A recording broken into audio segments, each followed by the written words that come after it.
So I actually had to re-record this video because the first one which I recorded literally 5 minutes ago was muted. So I was super upset because I said a lot of things and I don't like repeating myself really that much. I feel like I'm not giving you a genuine first impression on the idea or the thing we're talking about. But since this is a Twitter beef, I thought about making another video, re-recording this video. So, what is the beef?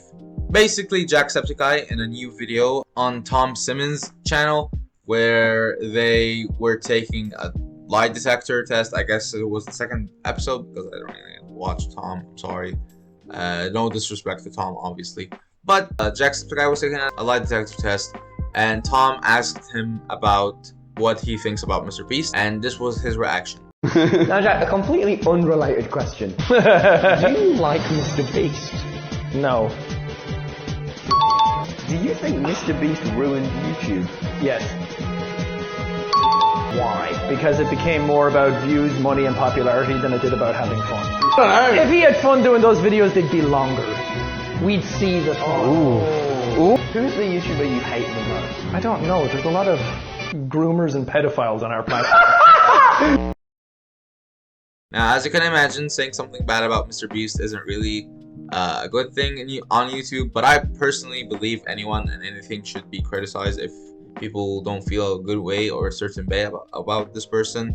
No one is exempt from criticism, even me. No one is exempt from it, and I truly believe that Jack was just saying his opinion because he was asked about his opinion, so obviously he's gonna give his opinion, and he's not someone who would lie for the sake of having a good face. And Mr. Beast clapped back on Twitter with this tweet, and a lot of people were criticizing him and Jacksepticeye. People were criticizing Jack because of his opinion. People were criticizing Mr. Beast for his overreaction, you could say. But I think a tweet by Ethan Klein really summed up this whole situation really good, and I think he has a lot of points, a lot of good points. So let me read it for you right now. He's wrong for that, Jimmy, and no disrespect to Jacksepticeye. He's a nice guy by all accounts, and I do believe that. But he spent the majority of his career power posting 2 Let's Plays per day. You don't post that hard unless you're trying to make a lot of money. Let's be real. And I gotta agree with Ethan on this one. I started YouTube because I wanted it to be my job. Because we all do.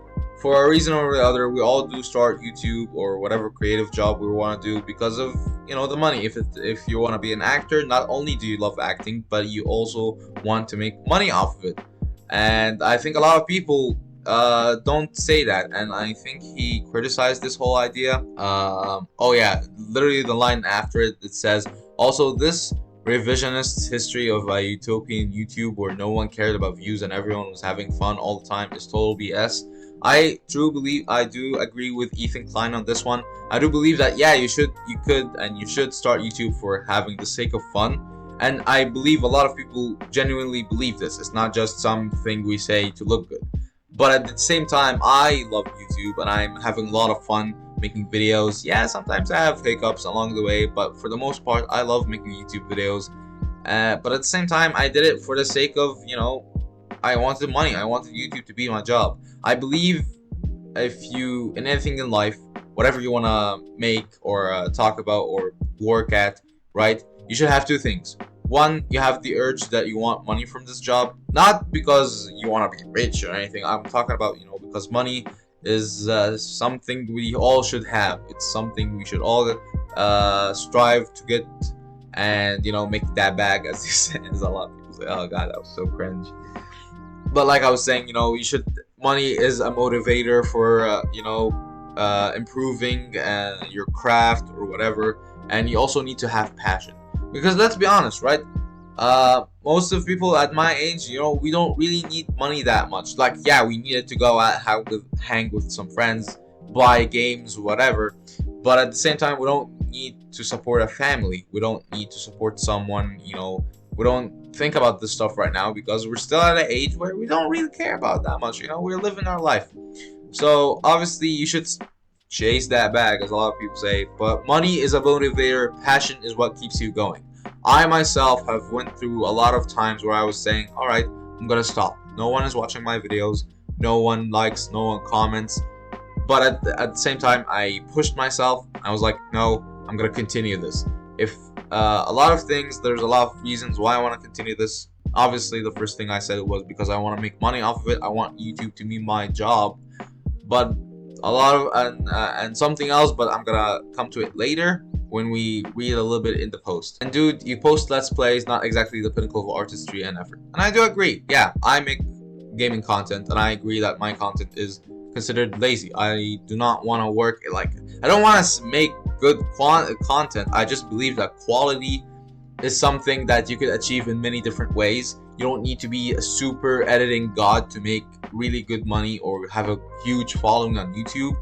You need a lot of, you could achieve it in many different ways. Maybe your marketing is good, maybe it's just your personality. I'm hinging in the whole entire personality thing, and I do believe in that. Obviously you need to be keeping up with gaming trends, see what is new, what's fresh. I do that, but at the same time I come so late to the party, I think that no one is gonna watch my videos. Sometimes it works in my favor, like with Ultra Kill, because I posted at a time where there was Ultra Kill drought. You know, not a lot of content was being released for the game, and not a lot of people were making videos for the game. And Ultra Kill in itself is a very niche game, you could say. Not a lot of people play it. It's a super popular game, but not a lot of people play it. You should, by the way, play Ultra Kill. It's a very good game, and the community is amazing. But like I was saying, I'm hinging on the whole entire personality thing. I think the personality is an authentic one. Authenticity and an authentic personality go hand in hand. You can't have one without the other.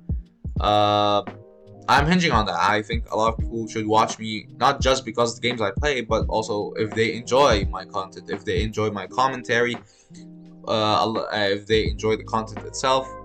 And I hope you do enjoy my content. I don't know, I don't know how you feel about my content, but I hope you do enjoy it, and you watch it. Let's continue. The only difference between now and then is that Jimmy has absolutely dominated space in a way nobody ever has before, and I do believe in that. Making content no one has ever made before, and I actually do believe in that also. Ethan has a lot of really good points here. In comparison to Doom, if you remember Doom when it first released, and I'm talking about the first Doom, when it first released, the first person shooter genre as a whole wasn't a thing.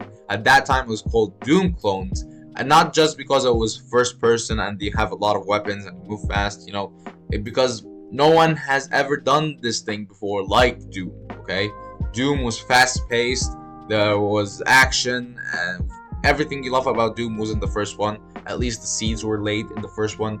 So when people wanted to make something like Doom, they just copied it. Yeah, they would change the sprites or whatever, but at the end of the day, it's basically built like Doom. And right now, I believe something is the same is happening to Mr. Beast, where a lot of people don't know how to innovate on his content, so they just release it in their own style, you know, in their own language or whatever, and we call them Mr. Beast clones, if you noticed. I do believe that Mr. Beast is the one that pioneered this genre of, you know, investing money in a lot of cool things, you know, making Squid Game in real life. I'm not keeping up with Mr. Beast that much. I don't watch his videos that much, but from the things I watch, you know, Squid Game in real life. But yeah, I do believe Mr. Beast really did pioneer this genre, and we're still in the Mr. Beast clone era. Is it fading out? Maybe we're gonna find someone who's gonna pioneer and even surpass Mr. Beast in this type of content. Also, I said it in the first video, but again, I had to re-record it. I'm not someone who likes drama in general. If you want to talk about like drama in general, I don't like it, and I try to stay as far away from it. But at the same time, I like to catalog I thought this was gonna be a fun video idea, you know. I think that it's a really good video idea. Is it a good video? We're gonna see. No. But I said, you know, why not make this kind of laid back content? You know, it's not gonna be hard to edit. It's not gonna be that long. So you're gonna have fun editing it, and you know, it's a fun video at the end of it. Back to the point, back to the tweet. Jack, if you aren't having fun on YouTube, I'd recommend looking inward. I'm not a Mr. Beast simp at all, but this is all objective truth. And trust me, I know a hater when I see one because I am one. Very wise words from the man, the myth, the legend that is Ethan Klein. But yeah, at the end of the day, I don't really have anything else to comment about.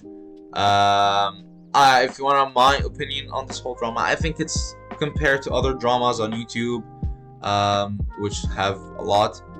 I think it's a pretty small, drama. It's not really that important.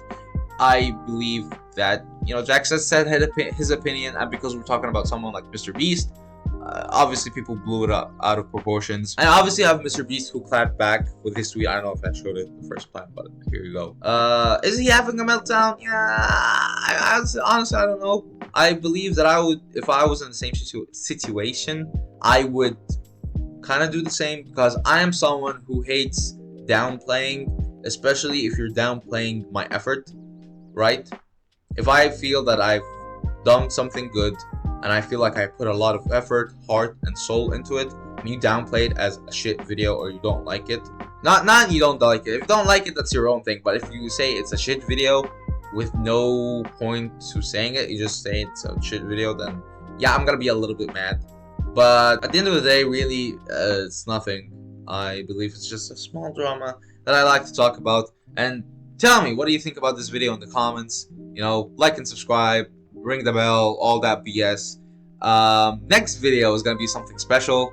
I really am excited to release and share this video with all of you. Just wait for it. Don't worry, I'm not gonna go away for 2-3 weeks and then come back with this video. I'm right now working on it, and I hope you do enjoy it. Thank you for watching, and I'll see you later. Bye.